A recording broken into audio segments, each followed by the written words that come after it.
Герой нашей Родины Иван Иванович Фролов почетных гостей встретил в приподнятом настроении. Несмотря на преклонный возраст, ветеран Великой Отечественной войны чувствует себя достаточно бодро. Он не приемлет лежание на диване и всегда рад посетителям. Искренние слова поздравления со столетним юбилеем Ивану Ивановичу произнесли представители администрации города и социальной сферы. Они вручили юбиляру поздравительное письмо от президента России Владимира Путина. Действительно, мы рады видеть вас, в здравии полном.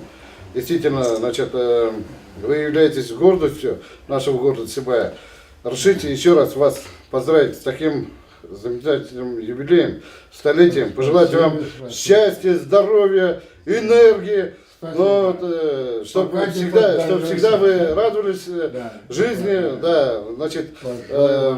молодое поколение, чтобы равнялось на вас. Ваши тематические, занятия тоже в школах, вас привлекают. То есть, действительно, чтобы видели, что у нас есть такая легенда, человек, прошедший все, холод и голод, войну, и вот на сегодняшний день вы, действительно, прям прекрасно видите, вам и не даже 100 лет. Иван Иванович Фролов боевой путь начинал в составе 29-й отдельной лыжной стрелковой бригады 1-го Украинского фронта. Принимал участие в самых кровопролитных боях. О тех непростых временах ему до сих пор напоминают 17 осколков в ноге, последствия ранения в одном из сражений. Говоря о секретах долголетия, признался, как закаляется сталь и крепнет, так и он, пройдя нелегкий жизненный путь, становился лишь сильнее. Кроме этого, по словам самого Ивана Ивановича, теплые семейные взаимоотношения и взаимовыручка всегда способствовали спокойствию и доброте сердца. Такой жизни, как я прожил, не желаю никому, никакому человеку. Остался без отца, он без отцовщины, стал работать, трудиться. Так пошло и пошло. Я скажу вам, это вы не поверите, дочь.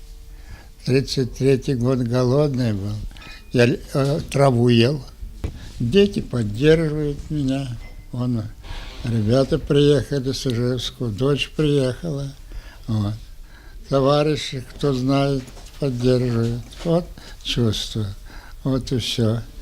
Все так же горячо вспоминает Иван Иванович ту страшную войну. И, оглядываясь назад, в интервью нашей съемочной группе он обратился к нынешнему поколению с пожеланиями.